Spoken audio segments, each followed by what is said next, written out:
Bismillah ar-Rahman ar-Rahim, salatu salam ala ashraf al-mursalin, amma ba'd. Donc bonjour tout le monde.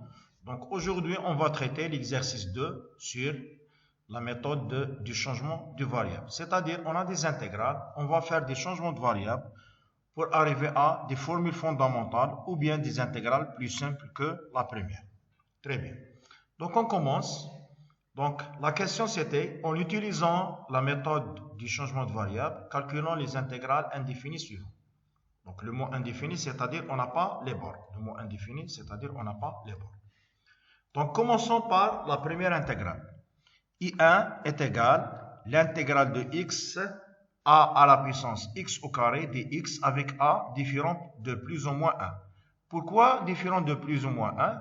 Parce que si on a 1 à la puissance x au carré, c'est 1. Donc on a l'intégrale de x dx qui est une formule fondamentale. La réponse c'est x au carré sur 2. Et si on a moins 1, on va trouver moins 1 à la puissance x au carré.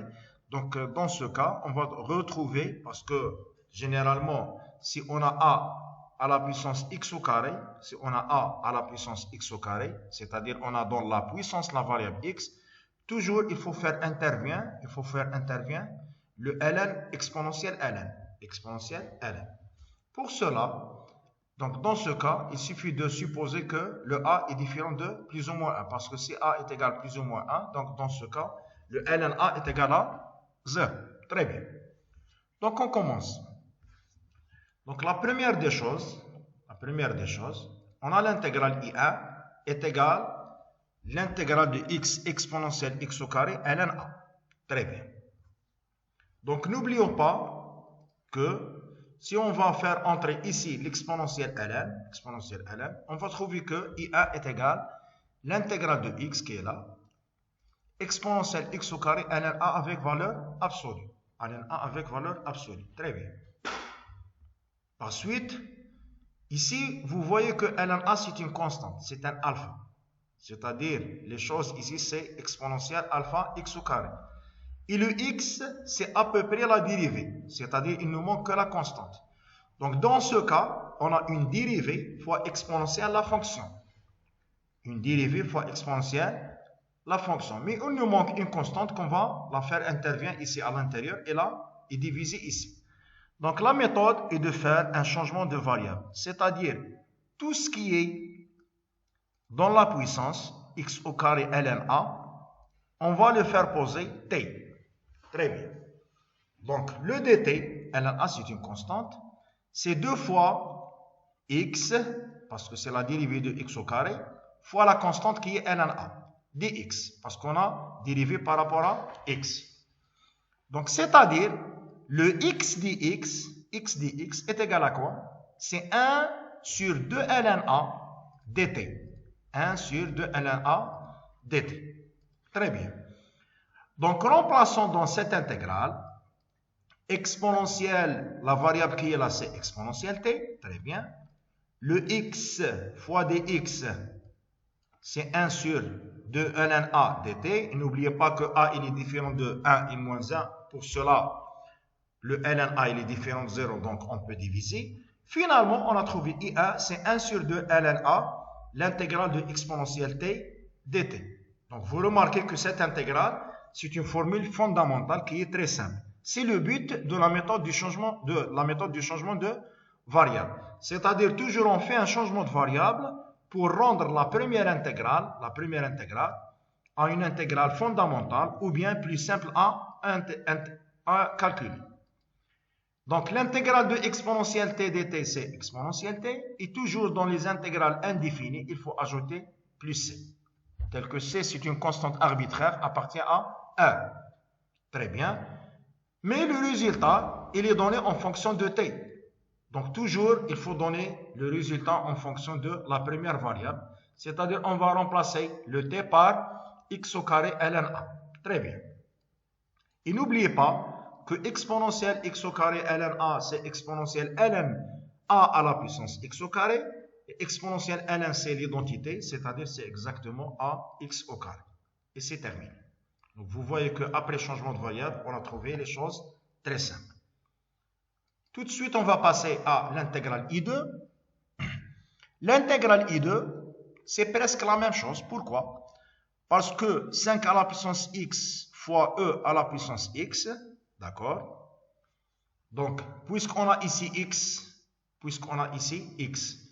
donc on va calculer 5, on va écrire 5 à la puissance x de la forme exponentielle x, une minute ici, d'accord? Exponentielle x ln x, parce que le x, on va le mettre ici à la puissance, on va trouver 5 à la puissance x, et exponentielle ln, c'est l'identité. Finalement, on a deux exponentielles.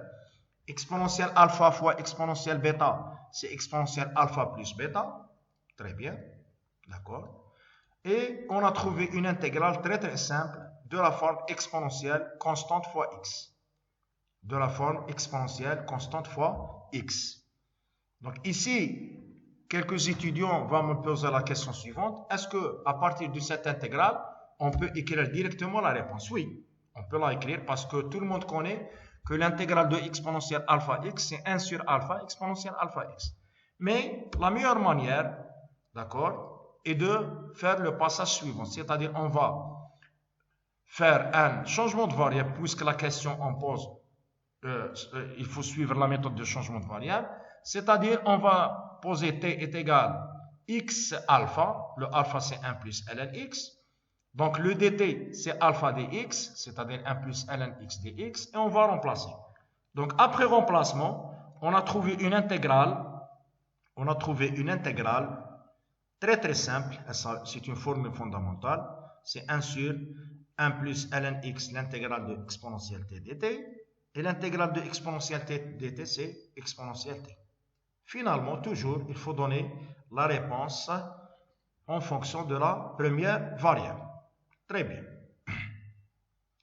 On va passer à l'intégrale I3. L'intégrale I3. L'intégrale I3, dans le cours qu'on a fait, c'est dans le 4e paragraphe qui s'appelle substitution trigonométrique. Substitution trigonométrique. C'est quoi ce mot-là? C'est-à-dire, on va faire un changement de variable.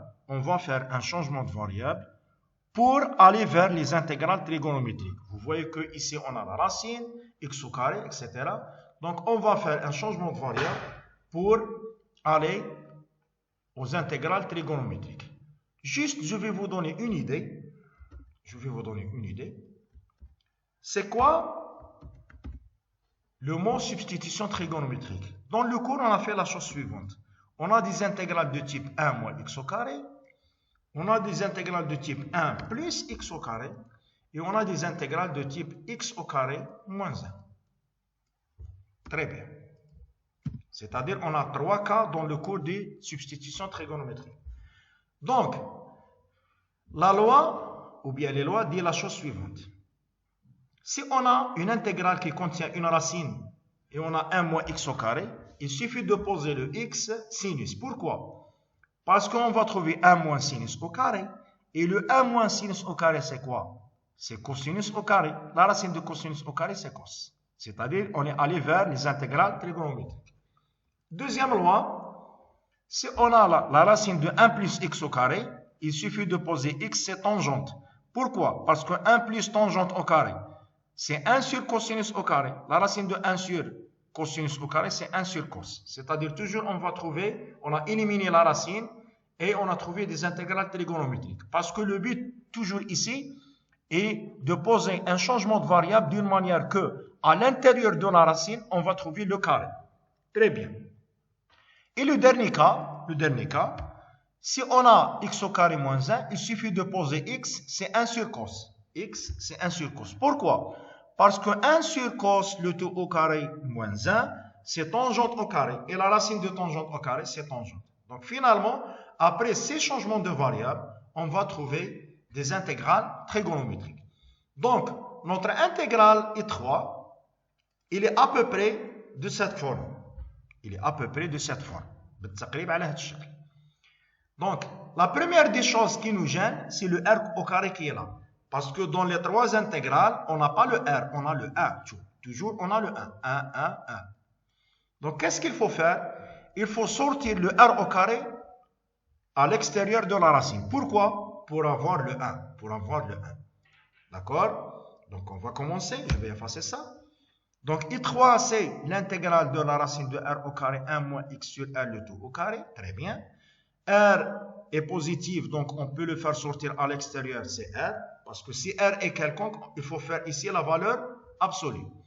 Donc, l'intégrale de 1 moins X sur R le tout au carré. Très bien. Donc, vous voyez que l'intégrale qui est ici, c'est à peu près la racine de 1 moins X au carré, sauf qu'il faut faire le premier changement de variable qui est là, pour arriver à X sur R est égal à grand X. Donc, le grand X, c'est sinus T. Ou bien, directement, on pose X sur R est égal à sinus T. C'est-à-dire, on peut faire le premier changement de variable X sur R est égal à grand X, et après, on pose grand X est égal à sinus T. Parce que 1 moins sinus au carré, c'est cos T. Mais, la meilleure manière, directement, pour ne pas perdre du temps, on va poser X sur R est égal à sinus T. Très bien.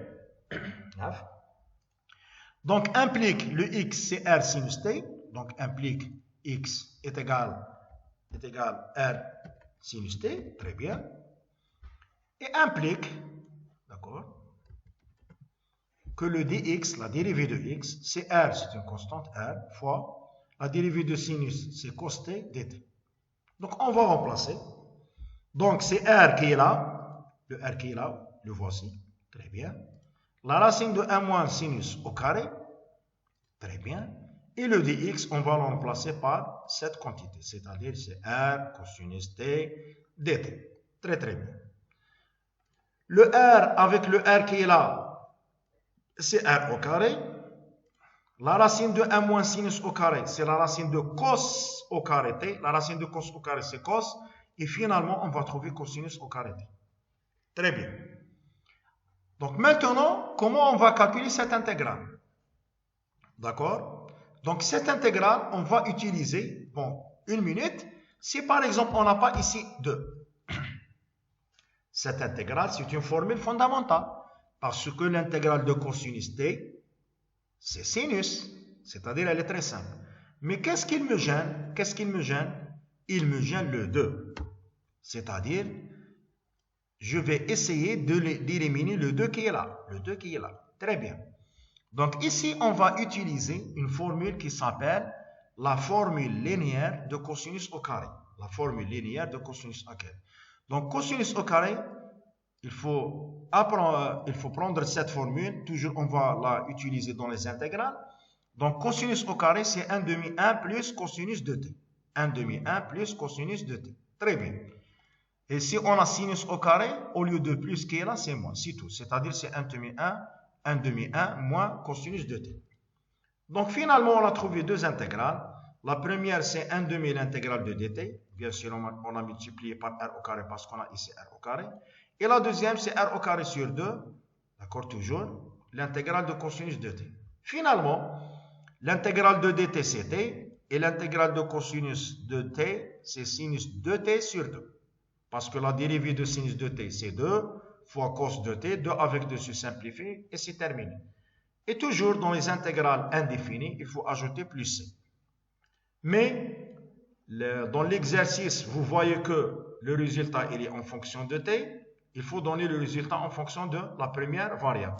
Et n'oubliez pas que le x est égal le x sur r est égal sinus t.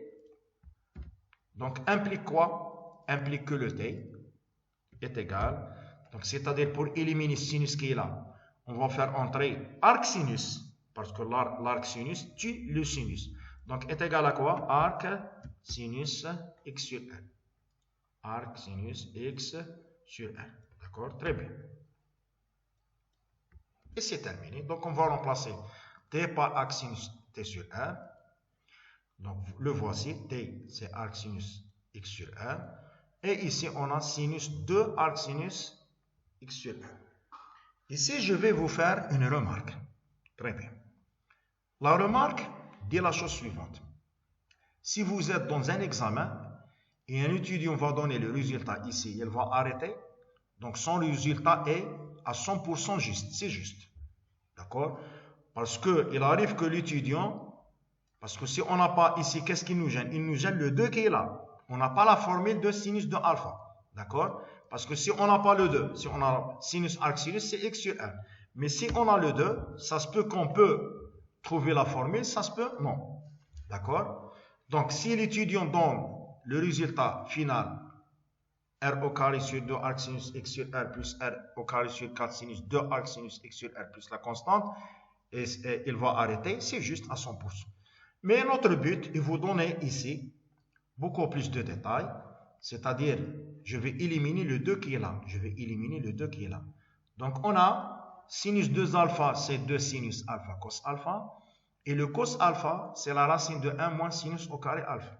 Très bien. Pourquoi? Donc maintenant, vous voyez que je n'ai plus de alpha. J'ai le alpha. Donc après remplacement, ce qui est ici, on va trouver le résultat. Donc au début, on a sinus de alpha, le voici le alpha. D'accord? Donc on va trouver 2 sinus arc sinus x sur r, qui est x sur r. Très bien. Sur fois 1 moins, je m'excuse, fois 1 moins sinus arc sinus x sur r, le tout au carré. C'est-à-dire, on va trouver ça, celle-là. Et c'est terminé. Après simplification, on va simplifier le 2 avec le 4. On va trouver 2. R avec le R au carré avec le R, on va trouver R. Le X qui est là, le voici. Et on a cette racine. Donc, si par exemple, quelqu'un ne fait pas ça, c'est juste. Mais notre but ici est de comprendre toutes les techniques et les astuces dans les intégrales. Donc, on va passer à l'intégrale I4. Donc, dans l'intégrale I4,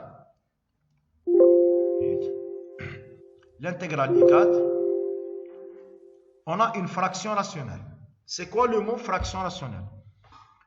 On a un polynôme de degré 1 sur un polynôme de degré 4. C'est-à-dire on n'a ni les fonctions trigonométriques, ni les racines, etc., etc. Donc on a une fraction rationnelle. Donc ici, on peut faire la méthode des fractions rationnelles. Elle est très longue. Mais ici, toujours si on a le x et le x à la puissance 4 ou bien x au carré, on va penser que c'est à peu près la dérivée. Mais la dérivée de x à la puissance 4, c'est 4x3. Mais on n'a pas ici x3, on n'a que le x. Donc pour cela, on va faire le changement de variable deux fois. Donc le premier changement de variable, on va poser t x au carré. Pourquoi x au carré? Parce que ici on a x fois dx. X fois dx. Donc après remplacement, on va le trouver ici. C'est-à-dire on va éliminer le x qui est là. En plus de ça, au lieu de trouver x à la puissance 4, on va trouver le t au carré. On va trouver t au carré. Donc on pose t, c'est x au carré. Donc dt, c'est 2x dx. Très bien.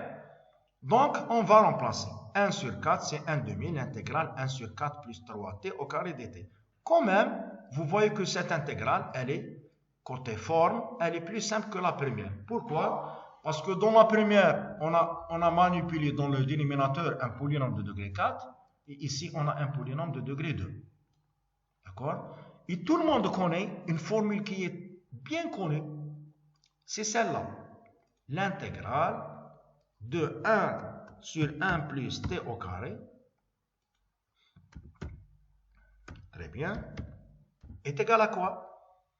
Donc, quelle est la fonction telle que si on la dérive, on trouve 1 sur 1 plus t au carré? Est égal à? Très bien, c'est arc tangente t.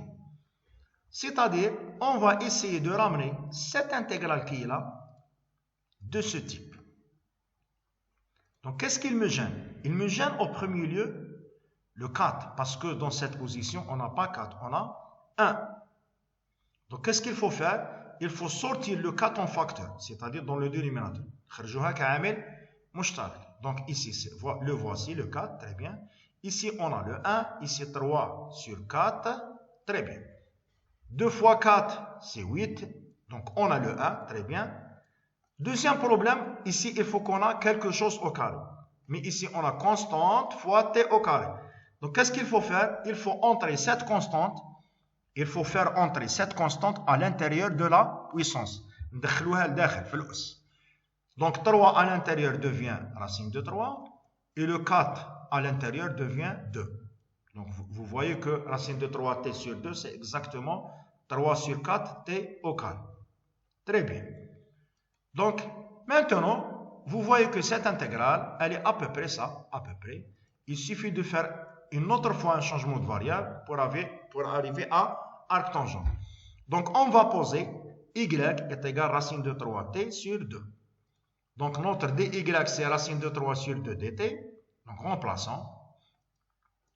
Donc, notre I4, ça c'est le dt, la constante, parce que dt c'est 2 sur racine de 3 fois dy. Très bien. Et on a finalement une intégrale fondamentale. Ma'roufa, l'intégrale de 1 sur 1 plus y au carré dy, c'est exactement arc tangente y. Très bien. Donc, remplaçons le y par leur valeur. Il est en fonction de t. Très bien. Et on va remplacer le t par leur valeur. N'oubliez pas le t c'est quoi? On revient ici. T c'est x au carré. Donc on va remplacer le t par x au carré. Et on a terminé l'exercice. Donc on a fait des changements de variables pour arriver à des formules fondamentales qui sont très simples et c'est terminé. Très bien. Donc passons à I5. Toujours I5, c'est dans le cadre des substitutions trigonométriques. C'est dans le cadre des substitutions trigonométriques. Comme condition ici, A et B sont des constantes positives. A et B sont des constantes positives. Donc, on va traiter I5 exactement comme I3. Donc, il nous gêne ici. Dans I3, ici, on a R au carré. Ici, on a B au carré. Donc, on va faire sortir le B au carré à l'extérieur. B au carré. On peut diviser parce que B est différent de 0. Très bien. Et on va trouver est égal 1 sur B, parce que B est positif et la racine de B au carré c'est 1 sur B, c'est B, donc on a 1 sur B, fois la racine de 1 sur 1 moins AX sur B, le tout au carré. Donc toujours on a le cours des substitutions, dans le chapitre des substitutions trigonométriques, c'est le premier cas, donc on a la forme, la racine de 1 moins quelque chose au carré. Donc qu'est-ce qu'il faut faire? Il faut poser ça sinus t. Il faut poser ça, sinus t. Très bien. Donc, AX sur B est égal à sinus t. Donc, implique quoi? Implique que notre X est égal à quoi? Donc, est égal à B sur A. Très bien. B sur A. Sinus t. Très, très bien. D'accord? On dérive. dx, c'est B sur A la constante. La dérivée de sinus, c'est cosinus t dt. Très bien. Alors, donc notre I5, c'est 1 sur B, le voici. Remplaçons AX sur B par sinus, la racine de 1 moins sinus au carré. Et la quantité qui est là, c'est exactement dx. La quantité qui est là, c'est exactement dx. Très bien. Mais n'oubliez pas que la racine de 1 moins sinus au carré t, c'est cos. Cos avec cos, on va le simplifier. Le B avec le B qui est là, on va le simplifier. Il ne nous reste que 1 sur A dt. Ou l'intégrale de 1 sur A dt, c'est 1 sur AT. Et ajoutons la constante. D'accord? Ajoutons la constante. On peut la écrire plus C, bien sûr.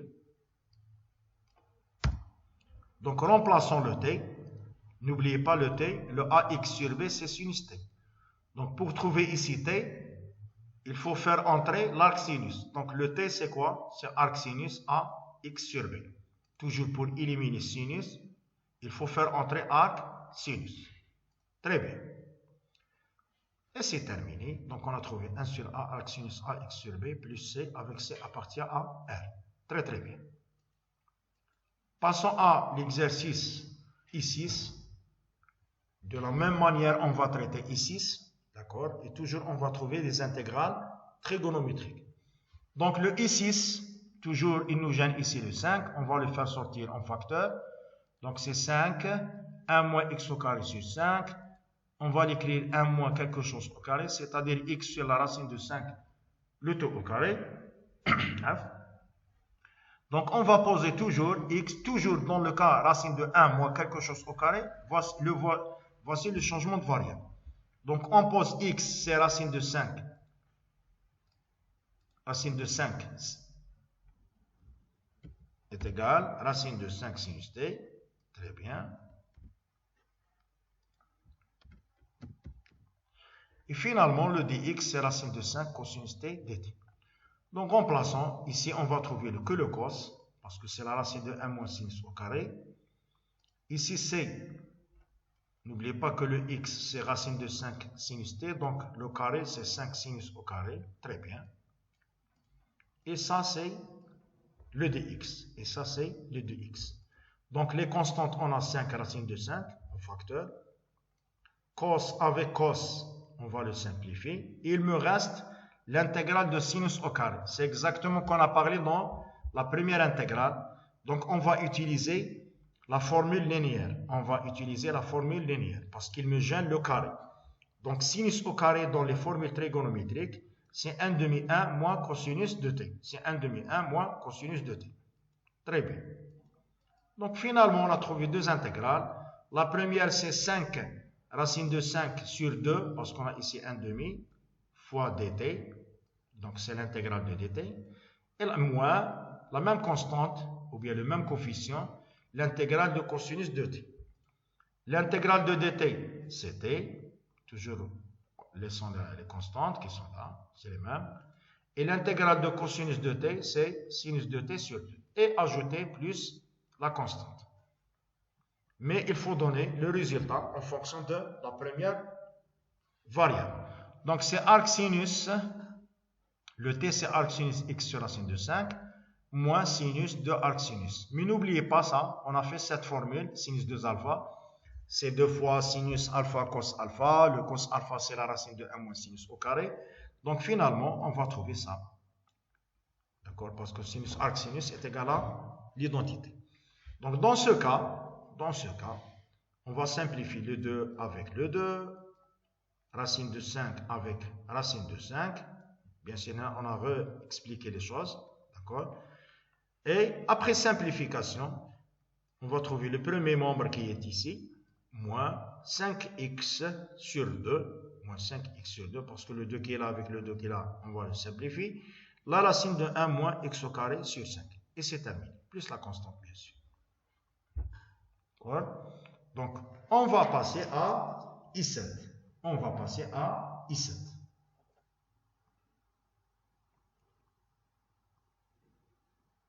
Minute. Donc, toujours dans le cadre des substitutions trigonométriques, mais ici, on n'a pas moins, on a plus. On a plus. Donc, I7, c'est l'intégrale de x sur la racine de a au carré plus x à la puissance 4 de x, a supérieur à 0. Mais dans les substitutions trigonométriques, on n'a pas x à la puissance 4. On n'a pas x à la puissance 4. On a x au carré. On a x au carré.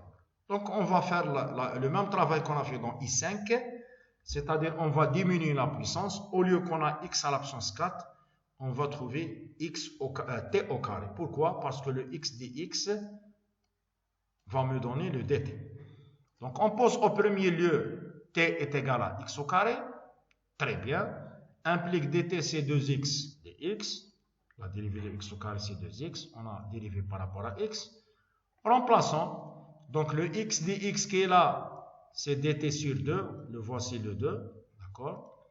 Et la racine, au lieu qu'on a une racine de a au carré plus x à la puissance 4, on a a au carré plus t au carré. C'est-à-dire, on a diminué la puissance. Donc maintenant, on va utiliser les substitutions trigonométriques. Parce qu'on a le t au carré, ce n'est pas t à la puissance 4. Donc toujours, substitution trigonométrique, il faut que dans cette position, on a le 1. Donc faisons sortir le a au carré à l'extérieur, c'est le a. La racine de a au carré, c'est a. Et on va trouver l'intégrale de 1 sur 1 plus t sur a, le tout au carré. T sur A, le tout au carré. Très bien. D'accord? Donc ici, on a deux techniques. Soit, la première technique, voici la première méthode, on a une deuxième méthode. Donc, deuxième méthode, c'est les substitutions trigonométriques. D'accord? Deuxième méthode, c'est les substitutions trigonométriques. Mais première méthode, il faut voir la chose suivante. Si on va poser t sur a, c'est y. Donc, implique que le t est égal à quoi? Est égal à y. Donc, dt, c'est a dy. Donc, on va remplacer. Donc ici, on va trouver y au carré, très bien, 1 sur 2a, et le dt, c'est a dy. A avec a se simplifie, très bien, et on a trouvé 1 demi, l'intégrale, 1 sur 1 sur la racine de 1 plus y au carré. Ici, je vais vous faire une remarque. La plupart des étudiants ne connaissent pas c'est quoi la fonction telle que si on la dérive, on trouve ça. D'accord? Donc, si l'étudiant ne connaît pas c'est quoi la fonction, il va faire la deuxième méthode, c'est-à-dire la méthode des substitutions trigonométriques. C'est-à-dire, il va poser le y qui est là, c'est tangente, y qui est là, c'est tangente, et il va continuer. On va la voir dans la deuxième méthode. Mais, ici, les choses sont simples pour les étudiants qui connaissent que 1 sur la racine de 1 plus y au carré, c'est exactement la dérivée de arc sinus hyperbolique. La dérivée de arc sinus hyperbolique. C'est-à-dire, c'est les dérivées, c'est les fonctions inverses, c'est les fonctions inverses des fonctions hyperboliques. C'est les fonctions inverses des fonctions hyperboliques. D'accord? Dawal l'axia de sinus hyperbolique. D'accord? Donc, si quelqu'un connaît que la dérivée de arc sinus hyperbolique, c'est 1 sur 1 plus 1 sur la racine de 1 plus y au carré, c'est simple. Donc, très bien. Donc, il va remplacer le y par t sur a. Il va remplacer le y par t sur a. Et ensuite, il va remplacer le t par x au carré. Et c'est terminé. Donc, vous voyez que la première méthode, elle est rapide. Deuxième méthode, je ne connais pas ça. C'est-à-dire, je ne connais pas que la dérivée de arc sinus hyperbolique, c'est 1 sur la racine de 1 plus y au carré. Donc, qu'est-ce qu'il faut faire? Donc, notre I7 est égal à cette valeur. Donc, ici, on va appliquer le paragraphe des substitutions trigonométriques. C'est-à-dire, on va mettre t sur a est égal à tangente y. T sur a est égal à tangente. On est dans le cas de 1 plus x au carré. On est dans le cas de 1 plus x au carré. Donc, on va poser le x, c'est tangente y. Le x, c'est tangente y. Donc, implique, donc notre t est égal à tangente y. Donc, on va dériver. Donc, la dérivée de t, c'est la constante a fois la dérivée de tangente. La dérivée de tangente, c'est 1 sur cosinus au carré dy. Très bien. Vous voyez, le voici dt. Donc, remplaçons. Ça, c'est le dt. D'accord?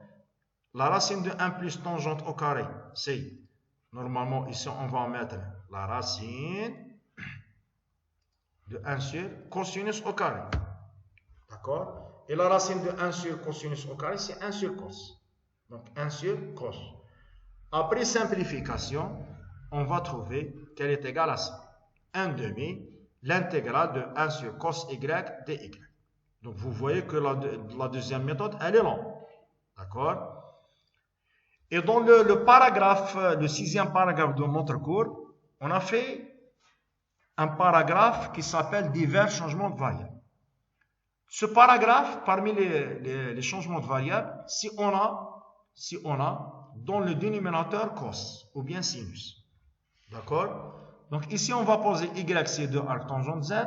Le voici, le changement de variable. Toujours, il faut prendre ça, c'est 2 arc tangente z.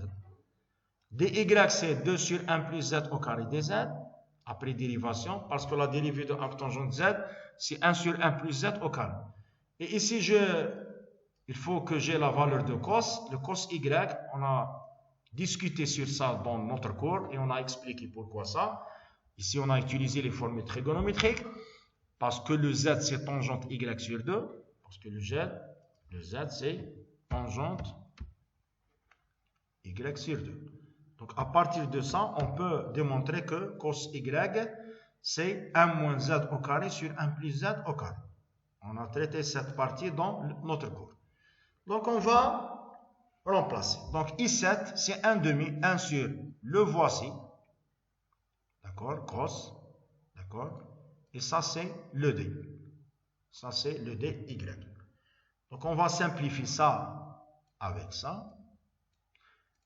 Et il me reste le 2 avec le 2. il me reste que l'intégrale de dz sur 1 moins z au carré.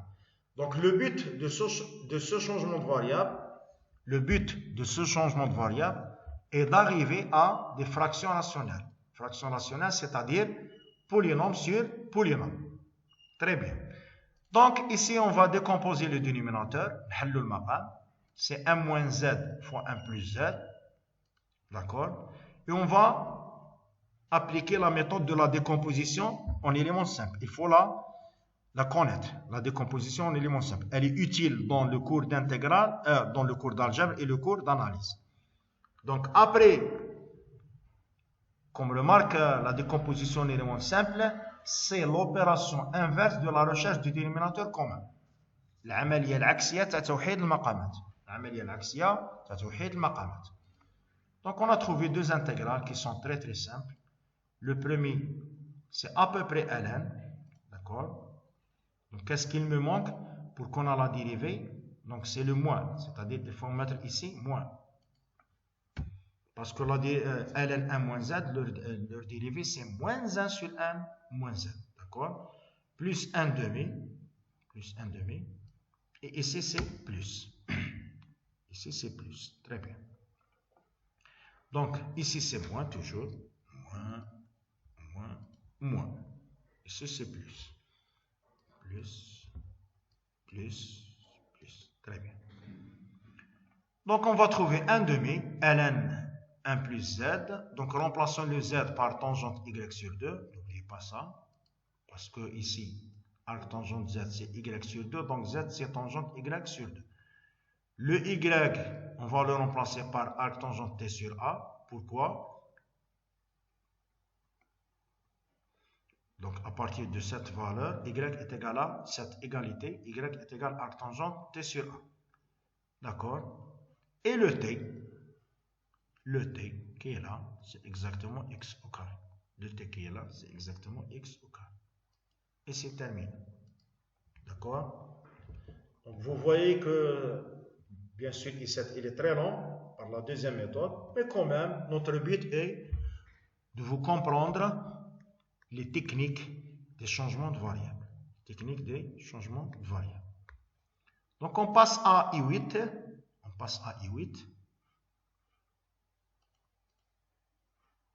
Toujours I8, c'est l'intégrale de cosinus x, 6 plus sinus au carré x dx. Donc n'oubliez pas que parmi les changements de variables connus, si on a une fonction qui dépend de sinus et on n'a que le cosinus fois dx, donc il faut poser sinus comme changement de variable. Pourquoi? Parce que la dérivée c'est cos dx, c'est-à-dire pour remplacer le cos dx fois dx par dt. Donc on va poser t est égal sinus x, très bien, implique dt c'est cos x dx, très bien. Donc I8 c'est l'intégrale de 1 sur la racine de 6 plus t au carré dt. Il me gêne le 6, donc on va le faire sortir à l'extérieur. Donc on va trouver ça. On pose z, c'est t sur la racine de 6. On pose z, c'est t sur la racine de 6. Donc le t est égal à racine de 6 z. Très bien. Donc le dt, c'est racine de 6 dz. Donc finalement, I8 c'est 1 sur la racine de 6, l'intégrale fois racine de 6 dz. Donc racine de 6 avec racine de 6, on va le simplifier, on a trouvé ça.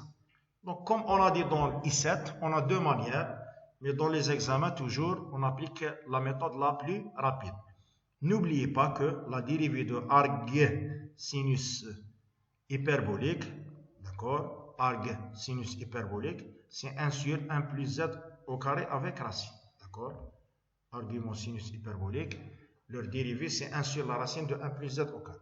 C'est mieux d'appliquer l'autre méthode. Donc on a trouvé arg sinus z plus c, toujours plus c. Le z c'est t sur racine de 6 et le t c'est sinus x. Le t c'est sinus x. Et c'est terminé. Très bien. On passe à I9. Donc, on a l'intégrale de arc cosinus x moins x sur la racine de 1 moins x au carré. Dans cette intégrale, on a deux choses. Mais comme remarque, ici, on a la racine au-dessous, c'est-à-dire elle est dans le dénominateur, et on a l'arc. N'oubliez pas, c'est quoi la dérivée de arc cosinus x? La dérivée de arc cosinus x, c'est exactement moins 1 sur la racine de 1 moins x au carré. L'arc sinus, c'est 1 sur la racine de 1 moins x au carré. Et on a ici le x avec la racine, c'est-à-dire c'est le x qui est là et là, un lien avec la dérivée. Pour cela, on va séparer les deux intégrales. Donc, on va séparer. Voici la première intégrale. Arc cosinus x sur la racine de 1 moins x au carré dx. Et l'autre, c'est l'intégrale de x dx sur la racine. Donc, pourquoi on a multiplié par 2 et divisé par 2? Parce que la dérivée de ce qui se trouve à l'intérieur, c'est moins 2x. Donc, on a mis le moins à l'intérieur pour trouver la dérivée de ça. Et le 2 qui est là, c'est le 2 de la loi. Parce que la dérivée de la racine, c'est la dérivée de ce qui se trouve à l'intérieur sur 2 fois la racine. Et 2 sur 2, c'est 1, c'est-à-dire on n'a pas ici le coefficient. Le moins qui est là, c'est le moins qui est là. Très bien. Donc, on a deux intégrales, le J9 et le L9. D'accord? Donc, on pose pour J9, pour la première, le U, c'est arc cosinus x. Pourquoi? Parce que le DI, la dérivée de arc cosinus, c'est moins 1 sur la racine. Donc, c'est moins 1 fois dx sur la racine de 1 moins x au carré. Très bien. Et dans la deuxième, L9, ça y est, il suffit de poser le V, c'est racine de 1 moins x au carré. Parce que le 2V, c'est exactement toute cette quantité qui est là. Donc, finalement, vous voyez que les intégrales deviennent très très simples. Donc, la première intégrale, c'est moins l'intégrale de du, moins l'intégrale de u de u. Pourquoi moins? Parce qu'on a le moins ici dans la dérivée de arc cosinus. Et ici, on n'a pas le moins. C'est-à-dire, on va multiplier par le moins dans l'intégrale. Plus l'intégrale de dv. Tout ça, on va le remplacer par dv. Donc, l'intégrale de moins u du, c'est moins u au carré sur 2. Et l'intégrale de dv, c'est v. Plus c. Très bien. Donc, remplaçons le u, c'est arc cosinus x au carré sur 2. Et remplaçons le v, c'est la racine de 1 moins x au carré. Et c'est terminé. Donc, vous voyez que l'intégrale u, au début, paraît qu'il est difficile, mais après changement, vous voyez que c'est une intégrale qui est très, très simple. Passons à I10. Donc, I10, c'est l'intégrale de 1 sur 4 cosinus au carré x plus 3 sinus au carré x dx. Très bien. Vous voyez que ici, on a le cosinus au carré et sinus au carré. Donc, tout le monde va penser que la première formule qu'on va utiliser, cosinus au carré plus sinus au carré est égal à 1. Cosinus au carré plus sinus au carré est égal à 1. Donc, mais ici, la technique, c'est quoi? On va faire sortir le cosinus au carré à l'extérieur. D'accord? C'est bon. On va trouver ici sinus au carré sur cosinus au carré. N'oubliez pas que sinus au carré sur cosinus au carré, c'est tangente au carré. Pourquoi on a fait ça? Parce que le 1 sur cosinus au carré, il faut connaître que c'est la dérivée de tangente. C'est-à-dire on a une formule qui dépend de tangente et ici c'est la dérivée. Pour cela, on va poser t est égal à tangente. Pourquoi? Parce que le dt c'est 1 sur cosinus au carré dx, c'est-à-dire tout ça qui est là, on va le remplacer par dt. Ce qui implique que I10 est égal l'intégrale de 1 sur 4 plus 3t au carré dt. Donc vous voyez qu'au début, on a commencé par les cosinus et les sinus, et maintenant on est face à une fraction rationnelle. Et cette intégrale, il est connu à peu près, c'est arc tangente. Donc on va le transférer sous la forme arc tangente. Donc faisons sortir le 4 en facteur. Ici on va trouver 3 sur 4. Donc c'est 1 plus quelque chose au carré. Très bien. Donc on pose z, c'est racine de 3t sur 2. Donc, implique le t est égal à 2 sur racine de 3. Très bien. Z. Donc, le dt est égal à 2 sur racine de 3 dz. Très, très bien. Donc, remplaçons dans notre intégrale. Donc, 2 sur racine de 3, c'est le coefficient de dt. D'accord? 1 sur 4, ce qu'on a au début, le voici. Et on va trouver l'intégrale de dz sur 1 plus z au carré, qui est une formule fondamentale. Ma'roufa, c'est arc tangente z. C'est arc tangente z. Remplaçons le z par leur valeur, c'est racine de 3t sur 2. Ensuite, on va remplacer le t par leur valeur. T, c'est tangente x. Et c'est terminé. C'est bon? Très bien. Donc, on va passer à I11. I11 est égal à l'intégrale de 1 chx dx. Ça, c'est, on peut l'écrire par exemple cos h, c'est-à-dire c'est cosinus hyperbolique. Cosinus hyperbolique. Très bien. Donc, comme remarque, dans les nombres complexes, je vais faire la remarque ici,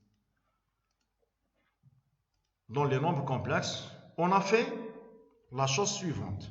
Cos x est égal exponentielle ix plus exponentielle moins ix sur 2. Et on a fait ça au terminal. Sinus x, c'est presque la même chose. Sauf ici, c'est pas plus, c'est moins. Ici, c'est 2i. Très bien. Donc, qui est-ce qui peut me dire les formules qui sont là s'appellent quoi? Donc, les formules, c'est quoi? C'est les équations d'Euler. Les équations d'Euler. Donc, les équations d'Euler, c'est l'écriture des fonctions cos et sinus sous forme exponentielle. Très, très bien. On a pratiquement les mêmes équations pour les fonctions hyperboliques. C'est-à-dire, ici, je vais écrire cos hyperbolique. Et ici, c'est sinus hyperbolique. Qu'est-ce qu'il faut faire? Il faut effacer les i. C'est-à-dire, ici, je n'ai pas les i. Très bien. Et c'est tout. Il faut effacer les i. C'est-à-dire, le cos hyperbolique, c'est exponentielle x plus exponentielle moins x sur 2. Et sinus hyperbolique, c'est exponentielle x moins exponentielle moins x sur 2. Et c'est des fonctions positives. Très bien. Donc, toujours si je suis face à des fonctions hyperboliques, la meilleure manière est de les remplacer par les exponentielles. Et les intégrales les plus simples, c'est les intégrales où on a les exponentielles. Donc, on a remplacé cosinus hyperbolique x par exponentielle x plus exponentielle moins x. Donc, on a trouvé 2 fois l'intégrale de 1 sur exponentielle x plus exponentielle moins x. Faisons sortir le exponentielle moins x en facteur. Vous allez voir pourquoi exponentielle moins x. Vous allez voir. Très bien. Donc, on a sorti le exponentielle moins x. Donc, ici, c'est exponentielle 2x plus 1. On va mettre le exponentielle x qui est au-dessous, on va le mettre dans le numérateur. Il est exponentielle x. Il devient exponentielle x. Très bien. Pourquoi? Parce que si on pose le changement de variable t est égal à exponentielle x, on va trouver que exponentielle x fois dx, c'est exactement le dt. Donc finalement, I11, notre intégrale, elle est très simple. C'est 2. On va remplacer exponentielle x dx par dt. Et ici, on a t au carré parce que exponentielle x, exponentielle 2x, voilà écrit ici, exponentielle 2x, c'est exponentielle x, le taux au carré, c'est la même chose. D'accord, n'oubliez pas ça. Donc, on va trouver 2 fois dt, c'est t au carré plus 1. C'est une formule fondamentale qui est égale à arc tangente t. Et le t, c'est exponentielle x. Et c'est terminé. Très bien. On va passer à I12. I12, c'est une intégrale trigonométrique. I12, c'est une intégrale trigonométrique. Donc, dans les intégrales trigonométriques, on a expliqué la chose suivante. Toujours, si j'ai l'un des puissances est impair, il faut tirer 1. Il faut tirer 1. Donc ici, cosinus à la puissance 3, on va l'écrire cosinus au carré fois cos dx. Très bien. D'accord. Et le 1 moins le reste devient pair. Il faut l'écrire sous la première formule trigonométrique, c'est-à-dire cosinus au carré plus sinus au carré est égal à 1. Donc, le cosinus au carré, on va le remplacer par 1 moins sinus au carré. Pourquoi? Parce que vous allez voir que vous êtes face à des sinus avec des puissances, et ici cos x dx. Donc, si on met le changement de variable sinus x est égal à t, on va trouver le cos x dx est égal à dt. Très bien. Donc, est égal l'intégrale de cos x sur sinus 4x dx, très bien, moins l'intégrale, on a séparé les intégrales, cos x sur sinus au carré x. Donc, on va mettre les sinus qui sont là, au-dessus, c'est-à-dire dans le numérateur. Donc, on va trouver sinus à la puissance moins 4 et la deuxième sinus à la puissance moins 2. Donc, qu'est-ce qu'il faut faire? Il faut faire le changement de variable. T est égal à sinus x. T est égal à sinus x. Donc, le dt, c'est cos x dx. Alors, I12, on va trouver qu'elle est égale l'intégrale de t à la puissance moins 4 moins l'intégrale de t à la puissance moins 2 dt.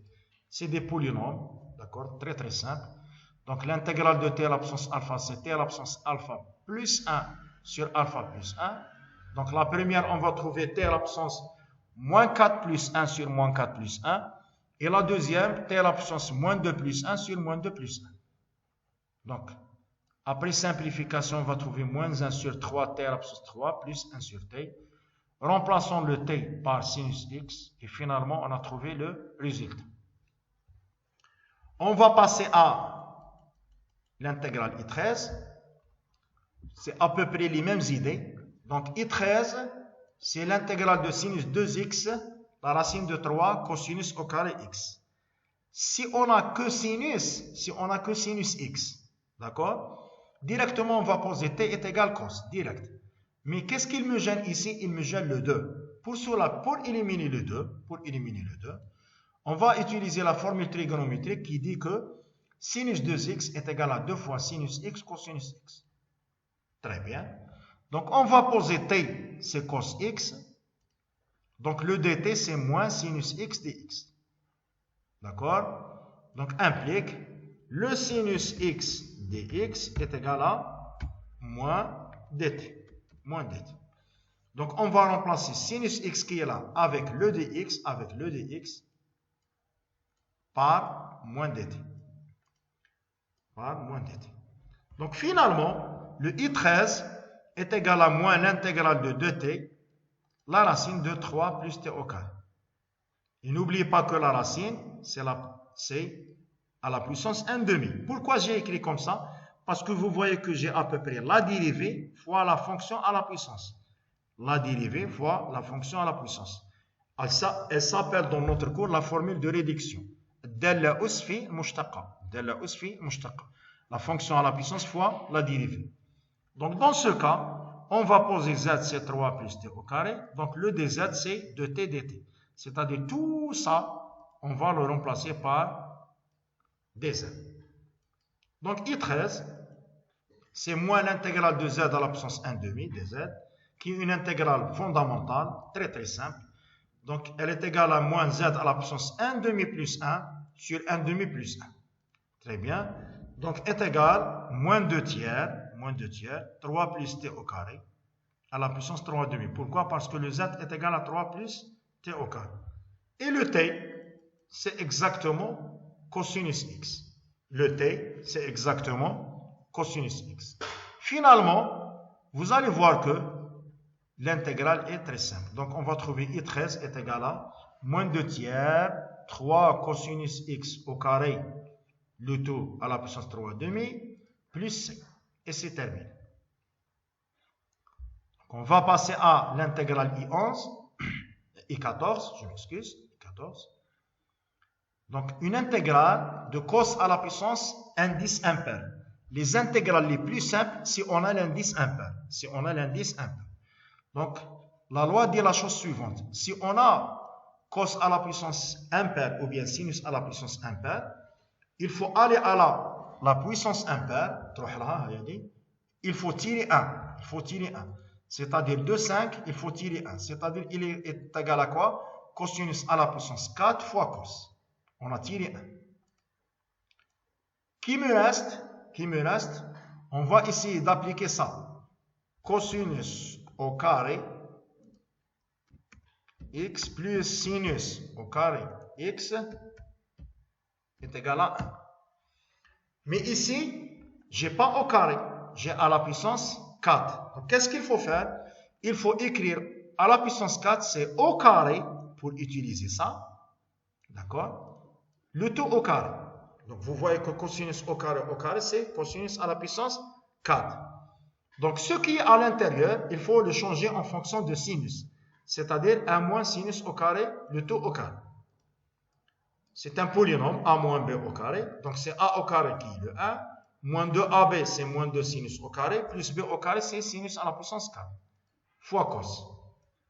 D'accord? Donc, qu'est-ce qu'il faut faire? Il faut faire un changement de variable. T est égal à sinus. Pourquoi? Parce qu'à gauche, j'ai que les sinus. Et à droite, j'ai cos x dx. Donc, après changement de variable, si on pose t est égal à sinus x, le dt est égal à cos x dx. C'est-à-dire, je vais remplacer ça par dt. Et on a une formule très très simple. C'est une formule polynomiale. I14 est égal à l'intégrale de 1 moins 2t, parce qu'on a remplacé le t, le sinus x par t, donc moins 2t au carré, plus t à la puissance 4. Donc on a 3 intégrales. La première, l'intégrale de dt, qui est t. L'intégrale de t au carré, c'est t3 sur 3. Très bien. Ou l'intégrale de t4, c'est t5 sur 5. Très très bien. Remplaçons le t par la première variable. N'oubliez pas que le t est égal à sinus x. Et on a terminé l'intégrale. D'accord? Très bien. Donc, passons à la dernière intégrale, I15. Donc, I15, c'est la racine de 1 plus racine de x, racine de x. D'accord? Donc, ici, vous voyez que la première des choses, je vois racine de x, racine de x. Et tout le monde connaît que la dérivée de racine de x, c'est 1 sur 2 la racine de x. Donc, ici, on a deux manières. On peut donner directement le résultat. Mais, la meilleure manière, on va passer tout doucement. On pose le premier changement de variable. Racine de x est égal à t. T est égal à racine de x. Donc, le dt, c'est dx sur 2 racine de x. Donc, implique, ici, le dx sur racine de x est égal à quoi? Est égal à 2 fois dt. Très bien. Donc, qu'est-ce qu'il faut faire? On va remplacer le dx sur racine de x par 2 fois dt. D'accord? Et ça, on va le trouver 1 plus la racine de 1 plus t. On peut mettre au début ici 1 plus. C'est juste, hein? Mais pas de problème. Donc, I14, c'est 2 fois la racine de 1 plus t dt. La racine de 1 plus t dt. Donc, on pose z, c'est 1 plus t. D'accord? Donc, dz, c'est dt. Finalement, on a I15 est égal à l'intégrale de z à la puissance 1 demi dz. D'accord? Donc, c'est une formule fondamentale. L'intégrale de z à la puissance alpha, c'est z à la puissance alpha plus 1 sur alpha plus 1. Le alpha, c'est 1 demi. Donc, on va trouver 1 demi plus 3, c'est 3 demi. Donc, 3 demi, c'est 4 tiers, avec le 2 qui est là. Le 3 demi, il est au-dessous. Donc, on va trouver 2 avec 2, c'est 4 sur 3. On va trouver 1 plus t à la puissance 3 demi. Mais le t est égal à quoi? À racine de x. Le t est égal à racine de x. Donc, vous voyez qu'on a donné des intégrales différentes pour donner une idée générale sur les divers changements de variables. Merci pour votre attention.